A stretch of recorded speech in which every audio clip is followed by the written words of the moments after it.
Hello दोस्तों, कहानियों का दौर चैनल में आपका स्वागत है। आज हम सुनेंगे मुंशी प्रेमचंद जी की लिखी कहानी गृहदा।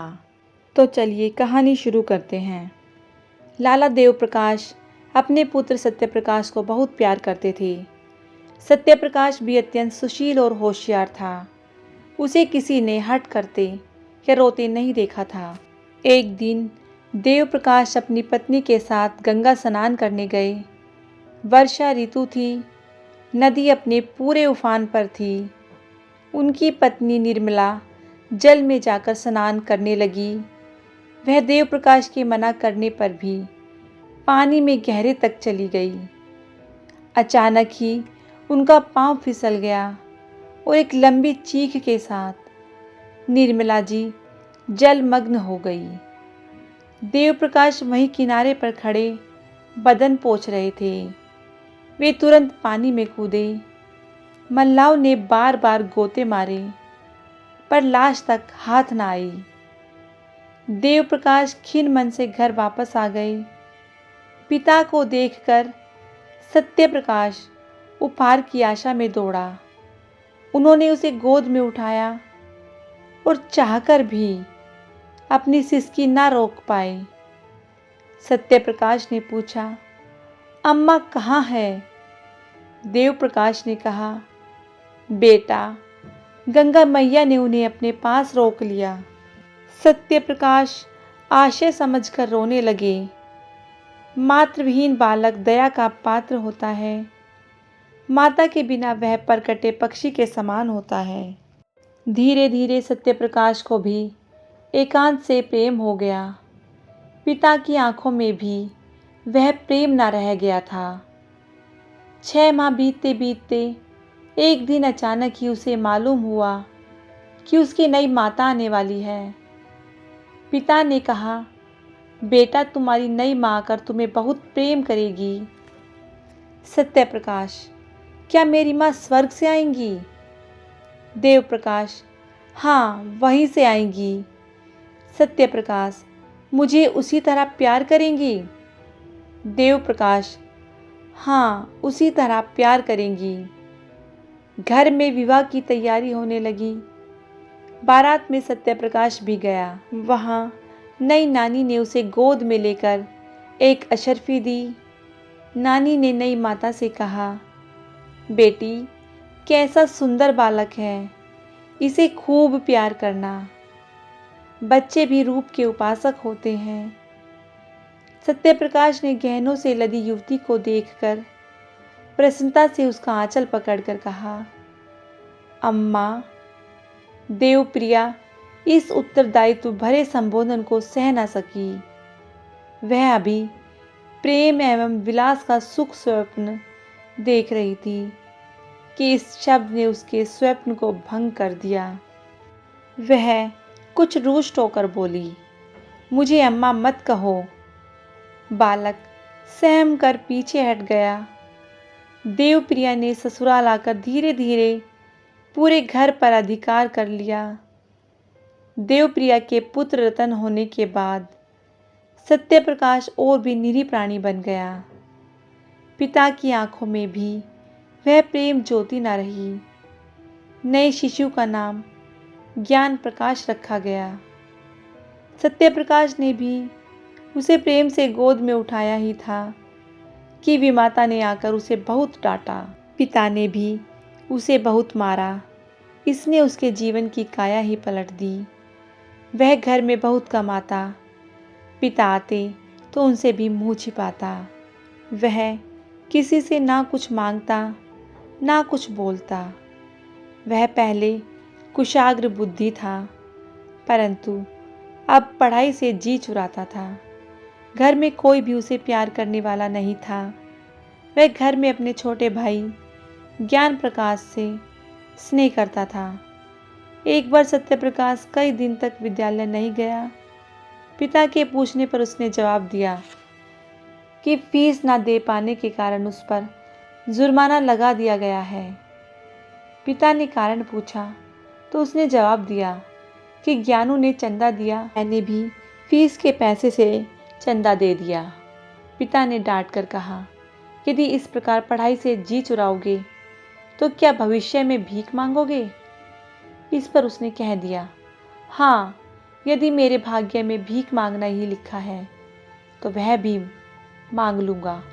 देव प्रकाश, तो फिर भीख मांगो, मेरे घर से निकल जाओ। देवप्रिया भी आ गई। बोली, शर्माता तो नहीं है और बातों का जवाब देता है।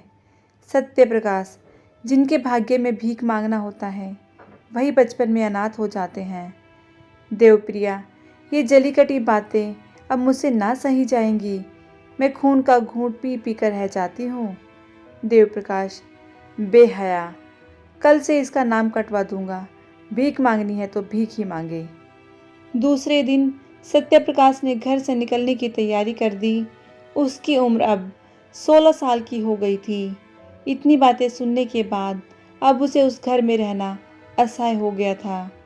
जब हाथ पांव न थे, किशोरावस्था की असमर्थता थी, तब तक अवहेलना, निरादर, निष्ठुरता, भर्त्सना सब कुछ सहकर घर में रहता था। अब हाथ पांव हो गए थे, उस बंधन में क्यों रहता? आत्माभिमान आशा की भांति बहुत चिरंजीवी होता है। गर्मी के दिन थे, दोपहर का समय था। घर के सब प्राणी सो रहे थे।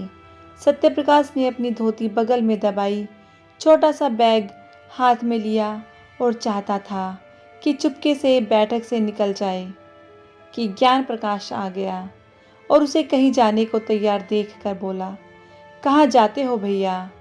सत्यप्रकाश, जाता हूँ, कहीं नौकरी करूँगा। ज्ञान प्रकाश, मैं जाकर अम्मा से कह देता हूँ। सत्यप्रकाश, तो फिर मैं तुमसे छिपकर चला जाऊँगा। ज्ञान प्रकाश, क्यों चले जाओगे?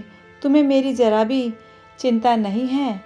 सत्यप्रकाश ने भाई को गले लगाकर कहा, तुम्हें छोड़कर जाने को जी नहीं चाहता, लेकिन जहाँ कोई पूछने वाला नहीं है वहाँ पड़े रहने से क्या फ़ायदा? कहीं 10-5 की नौकरी कर लूँगा और पेट पालता रहूँगा, और किस लायक हूँ? ज्ञान प्रकाश, तुमसे अम्मा क्यों इतना चिढ़ती है? मुझे तुमसे मिलने को मना क्यों करती है? सत्य, मेरे नसीब खोटे हैं और क्या। ज्ञान प्रकाश, तुम लिखने पढ़ने में जी नहीं लगाते। सत्य प्रकाश, लगता ही नहीं, कैसे लगाऊं? जब कोई परवाह नहीं करता तो मैं भी सोचता हूँ, ओह, यही ना होगा, ठोकर खाऊंगा बला से। ज्ञान प्रकाश, मुझे भूल तो ना जाओगे? मैं तुम्हारे पास खत लिखा करूँगा, मुझे भी एक बार अपने यहाँ बुलाना। सत्य प्रकाश, तुम्हारे स्कूल के पते से चिट्ठी लिखूँगा। ज्ञानू, मुझे न जाने क्यों तुम्हारी बड़ी मोहब्बत लगती है। सत्य प्रकाश, मैं तुम्हें सदैव याद रखूँगा। यह कहकर उसने फिर भाई को गले लगाया और घर से निकल पड़ा। पास एक कौड़ी भी न थी और वह कलकत्ते जा रहा था। युवकों में दुस्साहस की मात्रा अधिक होती है। वे हवा में किले बना सकते हैं, धरती पर नाव चला सकते हैं। कठिनाइयों की उन्हें कुछ परवाह नहीं होती, अपने ऊपर असीम विश्वास होता है। कलकत्ते पहुंचना ऐसा कष्ट साध्य न था। सत्यप्रकाश चतुर युवक था। पहले ही उसने निश्चय कर लिया था कि कलकत्ते में क्या करूंगा, कहाँ रहूंगा। उसके बैग में लिखने की सामग्री मौजूद थी। बड़े शहर में जीविका का प्रश्न कठिन भी है और सरल भी है। सरल है उनके लिए जो हाथ से काम कर सकते हैं, कठिन है उनके लिए जो कलम से काम करते हैं। सत्यप्रकाश मजदूरी करना नीच काम समझता था। उसने एक धर्मशाला में असबाब रखा। बाद में शहर के मुख्य स्थानों का निरीक्षण करके एक डाकघर के सामने लिखने का सामान लेकर बैठ गया और अनपढ़ मजदूरों की चिट्ठियां, मनी ऑर्डर आदि लिखने का व्यवसाय करने लगा। पहले कई दिन तो उसको इतने पैसे भी ना मिले कि भरपेट भोजन करता, लेकिन धीरे धीरे आमदनी बढ़ने लगी। वह मजदूरों से इतने विनय के साथ बातें करता और उनके समाचार पत्र इतने विस्तार से लिखता कि बस वे पत्र को सुनकर बहुत प्रसन्न होते। अशिक्षित लोग एक ही बात को 2-2, 3-3 बार लिखवाते। सत्यप्रकाश सूत्र को व्याख्या का रूप देकर मजदूरों को मुग्ध कर देता था। एक संतुष्ट होकर जाता तो अपने कई अन्य भाइयों को खोज लाता। एक ही महीने में उसे 1 रुपये रोज मिलने लगा। अब उसने धर्मशाला से निकलकर शहर से बाहर 5 रुपये महीने पर एक छोटी सी कोठरी ले ली। 1 जून खाता, बर्तन अपने हाथ से धोता, जमीन पर सोता। उसे अपने निर्वासन पर जरा भी खेद और दुख न था। घर के लोगों की कभी याद ना आती। वह अपनी दशा पर संतुष्ट था। केवल ज्ञान प्रकाश की प्रेम युक्त बातें न भूलती थी। अंधकार में यही एक प्रकाश था। विदाई का अंतिम दृश्य आंखों के सामने फिरा करता। जीविका से निश्चिंत होकर उसने ज्ञान प्रकाश को एक पत्र लिखा। उत्तर आया तो उसके आनंद की सीमा न रही। ज्ञान प्रकाश मुझे याद करके रोता है, मेरे पास आना चाहता है। स्वास्थ्य भी अच्छा नहीं है। प्यासे को पानी से जो तृप्ति होती है, वही तृप्ति इस पत्र से सत्य प्रकाश को हुई। मैं अकेला नहीं हूँ, कोई मुझे भी चाहता है, मुझे भी याद करता है। उसी दिन से सत्य प्रकाश को यह चिंता हुई कि ज्ञान प्रकाश के लिए कोई उपहार भेजूं। युवकों को मित्र बहुत जल्द मिल जाते हैं। सत्य प्रकाश की कई युवकों से मित्रता हो गई थी। उनके साथ कई बार सिनेमा देखने गया। कई बार बोटी, बंग, शराब, कबाब की भी ठहरी।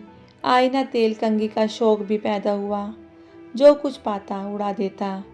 बड़े वेग से नैतिक पतन और शारीरिक विनाश की ओर दौड़ा चला जाता था। इस प्रेम पत्र ने उसके पैर पकड़ लिए। भाई के लिए उपहार लेने की चिंता ने उसके इन सब कामों को दूर कर दिया। सिनेमा का चस्का छूटा। मित्रों को हीले हवाले करके टालने लगा। भोजन भी रूखा सूखा करने लगा। धन संचय की चिंता ने सारी इच्छाओं को परास्त कर दिया। उसने निश्चय किया कि अच्छी सी घड़ी भेजूं। उसका दाम कम से कम 40 रुपये होगा। अगर 3 महीने तक एक कौड़ी का भी अपव्यय ना करूं तो घड़ी मिल सकती है। छोटा भाई ज्ञानू घड़ी देखकर कैसा खुश होगा। अम्मा और बाबूजी भी देखेंगे। उन्हें मालूम हो जाएगा कि मैं भूखा नहीं मर रहा हूँ।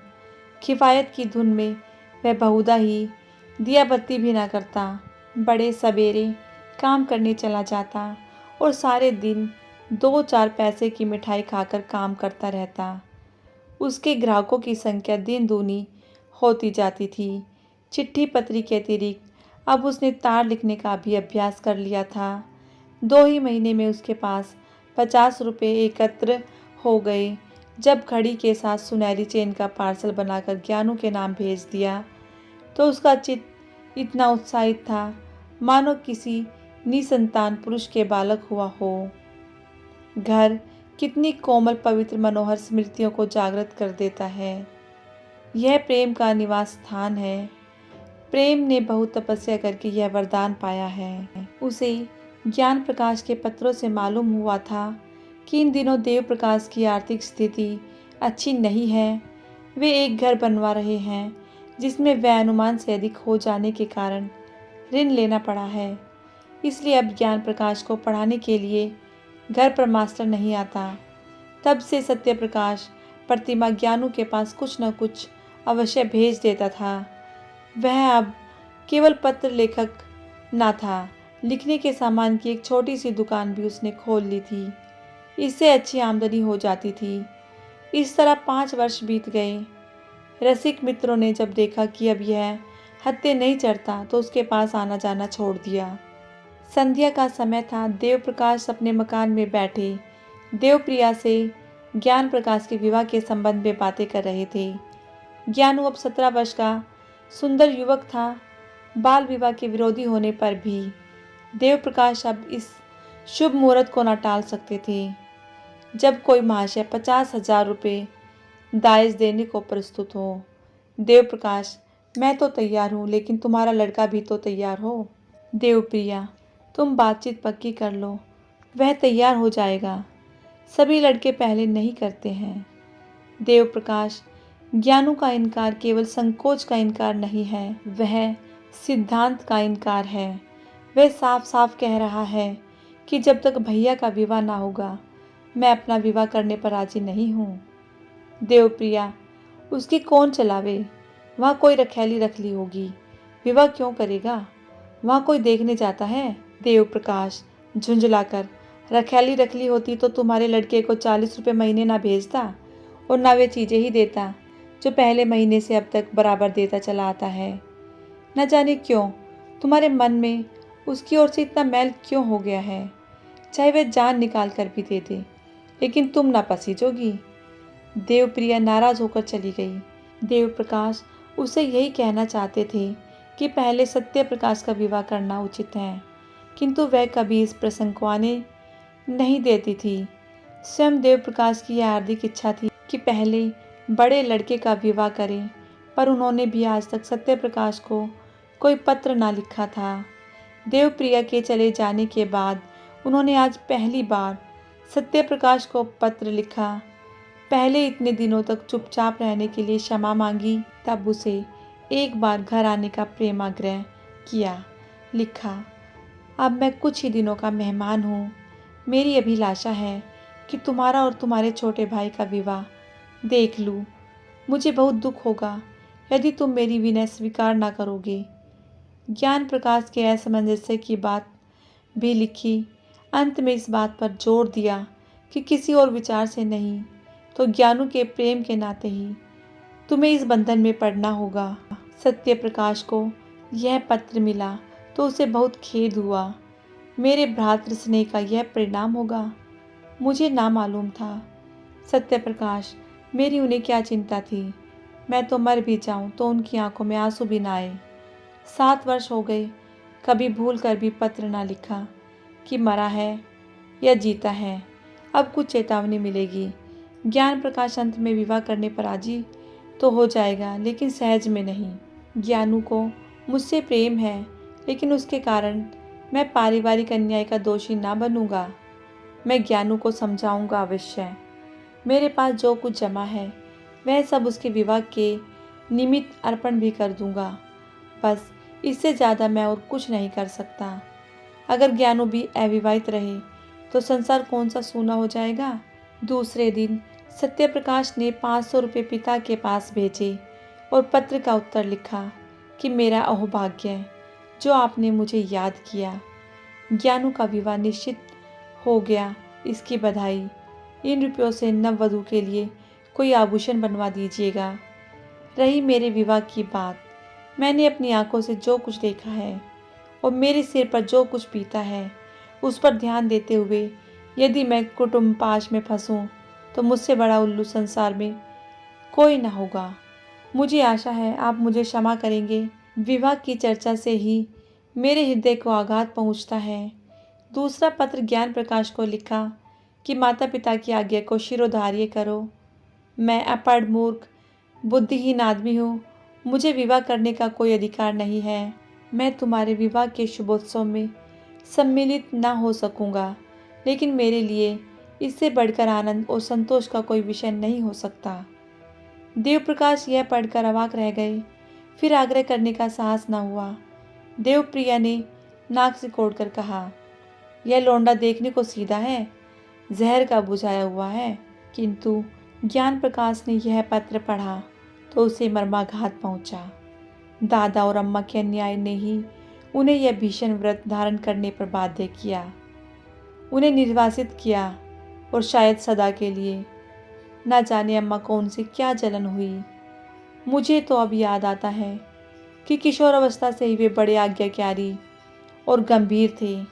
अम्मा की बातों का उन्हें जवाब देते नहीं सुना। संध्या का समय जब उसके माता पिता बैठे हुए इसी समस्या पर विचार कर रहे थे, ज्ञान प्रकाश ने आकर कहा, मैं कल भैया से मिलने जाऊंगा। देवप्रिया, क्या कलकत्ते जाओगे? ज्ञान, जी हाँ। देवप्रिया, उन्हीं को क्यों नहीं बुलाते? ज्ञान, उन्हें कौन मुंह लेकर बुलाऊं? आप लोगों ने पहले ही मेरे मुंह में कालिक लगा दी। ऐसा देवपुरुष आप लोगों के कारण विदेश में ठोकर खा रहा है और मैं इतना निर्लज हो जाऊं? देवप्रिया, अच्छा चुप रह। नहीं ब्याह करना है ना कर, जले पर लोन मत छिड़क। माता पिता का धर्म है इसलिए कहती हूँ, नहीं तो यह ठेंगे की परवाह नहीं। तू चाहे ब्याह कर चाहे कवारा रह, पर मेरी आंखों से दूर हो जा। ज्ञान प्रकाश, क्या मेरी सूरत से घृणा हो गई? देवप्रिया, जब तू हमारे कहने ही में नहीं तो जहाँ चाहे रह, हम भी समझ लेंगे कि भगवान ने लड़का ही नहीं दिया। देव, क्यों व्यर्थ में ऐसे कटु वचन बोलती हो? ज्ञान प्रकाश, अगर आप लोगों की यही इच्छा है तो यही होगा। देव प्रकाश ने देखा कि बात का बतंगड़ हुआ जाता है। ज्ञान प्रकाश को इशारे से टाल दिया और पत्नी के क्रोध को शांत करने की चेष्टा करने लगे। मगर देवप्रिया फूट फूट कर रो रही थी और बार बार कहती थी, मैं इसकी सूरत नहीं देखूंगी। अंत में देव प्रकाश ने चिढ़कर कहा, तो तुम्ही ने तो कटु वचन कहकर उसे उत्तेजित कर दिया। देवप्रिया, यह सब विष उसी चांडाल ने बोया है जो यहाँ से 7 समुद्र पार बैठा मुझे मिट्टी में मिलाने का उपाय कर रहा है। मेरे बेटे को मुझसे छीनने के लिए उसने यह प्रेम का स्वांग भरा है। मैं उसकी नस नस पहचानती हूँ। उसका यह मंत्र मेरी जान लेकर ही छोड़ेगा। नहीं तो मेरा ज्ञानू, जिसने कभी मेरी बात का जवाब नहीं दिया, ये मुझसे न चलता। देव प्रकाश, अरे तो क्या वह विवाह ही ना करेगा? अभी गुस्से में अनाप शनाप बक गया। जरा शांत हो जाएगा तो मैं समझाकर राजी कर दूंगा। देवप्रिया मेरे हाथ से निकल गया। देवप्रिया की आशंका सत्य निकली। देव प्रकाश ने बेटे को बहुत समझाया, कहा तुम्हारी माता इस शोक से मर जाएगी, किंतु कुछ असर न हुआ। उसने एक बार नहीं करके हाँ ही ना की। निदान पिता भी निराश होकर बैठ रहे हैं।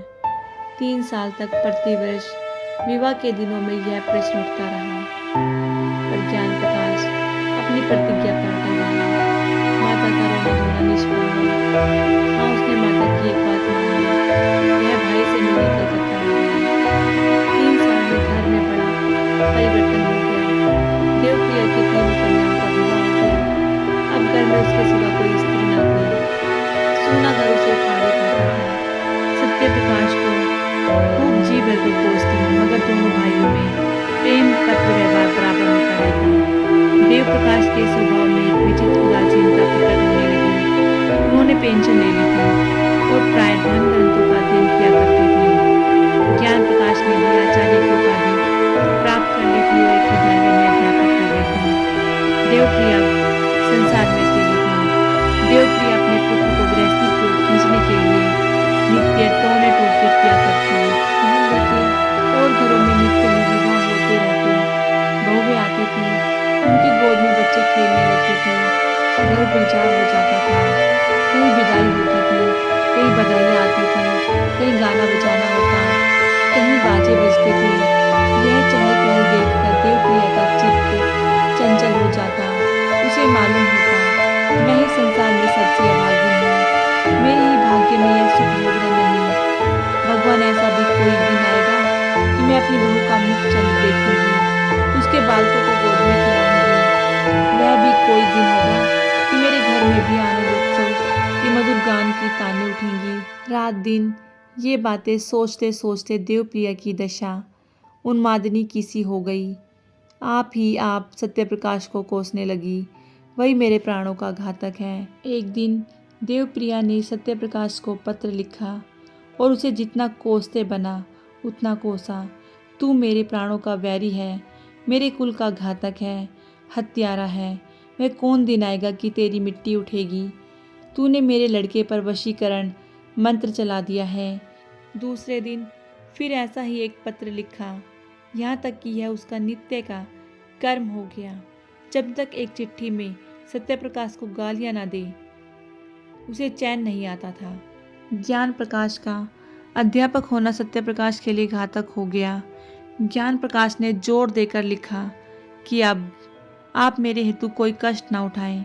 मुझे अपनी गुजर करने के लिए काफ़ी से ज़्यादा मिलने लगा है। महीनों तक सत्यप्रकाश के मन और बुद्धि में यह संग्राम होता रहा। एक दिन वह दुकान से आकर चूल्हा जलाने जा रहा था कि डाकिये ने पुकारा। ज्ञान प्रकाश के सिवा उसके पास और किसी के पत्र ना आते थे। आज ही उसका पत्र आ चुका था। यह दूसरा पत्र क्यों? किसी अनिष्ट की आशंका हुई। पत्र लेकर पढ़ने लगा। एक क्षण में पत्र उसके हाथ से छूटकर गिर पड़ा और वह सिर थाम कर बैठ गया कि ज़मीन पर ना गिर पड़े। यह देवप्रिया की विषयुक्त लेखनी से लिखा हुआ जहर का प्याला था, जिसने एक पल में ही संज्ञाहीन कर दिया। वह जाकर चारपाई पर लेटा रहा मानसिक व्यथा आग से पानी हो गई। हाँ, सारा जीवन नष्ट हो गया। मैं ज्ञान प्रकाश का शत्रु हूँ। मैं इतने दिनों से केवल उसके जीवन को मिट्टी में मिलाने के लिए ही प्रेम का स्वांग भर रहा हूँ। भगवान, इसके तुम ही साक्षी हो। दूसरे दिन फिर देवप्रिया का पत्र पहुंचा। सत्यप्रकाश ने उसे लेकर फाड़ डाला। पढ़ने की हिम्मत न पड़ी। एक ही दिन पीछे तीसरा पत्र पहुंचा। उसका भी वही अंत हुआ। फिर वह एक नित्य का कर्म हो गया। पत्र आता और फाड़ दिया जाता, किंतु देवप्रिया का अभिप्राय बिना पढ़े ही पूरा हो जाता था। सत्यप्रकाश के मर्म स्थान पर एक चोट और पड़ जाती थी। 1 महीने की भीषण हार्दिक वेदना के बाद सत्यप्रकाश को जीवन से घृणा हो गई। उसने दुकान बंद कर दी, बाहर आना जाना छोड़ दिया, सारे दिन खाट पर पड़ा रहता। वे दिन याद आते जब माता पुचकार कर गोद में बिठा लेती और कहती, बेटा। पिता भी संध्या समय दफ्तर से आकर गोद में उठा लेते और कहते, भैया। माता की सजीव मूर्ति उसके सामने आ खड़ी होती, ठीक वैसे ही जब वह गंगा स्नान करने गई थी। उसकी प्यार भरी बातें कानों में आने लगती। फिर वह दृश्य सामने आ जाता जब उसने नववधू माता को अम्मा कहकर पुकारा था। तब उसके कठोर शब्द याद आ जाते। उसके क्रोध से भरे हुए विकराल नेत्र आंखों के सामने आ जाते। उसे अब अपना सिसक सिसक कर रोना याद आ जाता। फिर सौर गृह का दृश्य सामने आता। उसने कितने प्रेम से बच्चे को गोद में लेना चाहा था। तब माता के वज्र के से शब्द कानों में गूंजने लगते। हाय, उसी वज्र ने मेरा सर्वनाश कर दिया। फिर ऐसी कितनी ही घटनाएं याद आती। अब बिना किसी अपराध के माँ डांट बताती। पिता का निर्दय निष्ठुर व्यवहार याद आने लगता। उनका बात बात पर त्योरियां बदलना, माता के मिथ्यापवादों पर विश्वास करना। हाय, मेरा सारा जीवन नष्ट हो गया। तब वह करवट बदल लेता और फिर वही दृश्य आंखों में फिरने लगते। फिर करवट बदलता और चिल्लाकर कहता, इस जीवन का अंत क्यों नहीं हो जाता। इस भांति पड़े पड़े उसे कई दिन हो गए। संध्या हो गई थी कि सहसा उसे द्वार पर किसी के पुकारने की आवाज़ सुनाई पड़ी। उसने कान लगाकर सुना और चौंक पड़ा। किसी परिचित मनुष्य की आवाज़ थी। दौड़ा द्वार पर आया तो देखा ज्ञान प्रकाश खड़ा है। वह उसके गले से लिपट गया। ज्ञान प्रकाश ने उसके पैरों को स्पर्श किया। दोनों भाई घर में आए। अंधकार छाया हुआ था। घर की यह दशा देखकर ज्ञान प्रकाश, जो अब तक अपने कंठ के आवेग को रोके हुए था, रो पड़ा। सत्यप्रकाश ने लालटेन जलाई। घर क्या था? भूत का डेरा था। सत्यप्रकाश ने जल्दी से कुर्ता गले में डाल लिया। ज्ञान प्रकाश भाई का जर्जर शरीर, पीला मुख, बुझी हुई आंखें देखता था और रोता था। सत्यप्रकाश ने कहा, मैं आजकल बीमार हूँ। ज्ञान प्रकाश, वह तो देख ही रहा हूँ। सत्यप्रकाश, तुमने अपने आने की सूचना भी न दी। मकान का पता कैसे चला? ज्ञान प्रकाश, सूचना तो दी थी, आपको पत्र ना मिला होगा। सत्यप्रकाश, अच्छा हाँ, दी होगी। पत्र दुकान में डाल गया होगा। मैं इधर कई दिनों से दुकान नहीं गया। घर पर सब कुशल है? ज्ञान प्रकाश, माता जी का देहांत हो गया। सत्यप्रकाश, अरे क्या बीमार थी? ज्ञान, जी नहीं, मालूम नहीं क्या खा लिया। इधर उन्हें उन्माद सा हो गया था।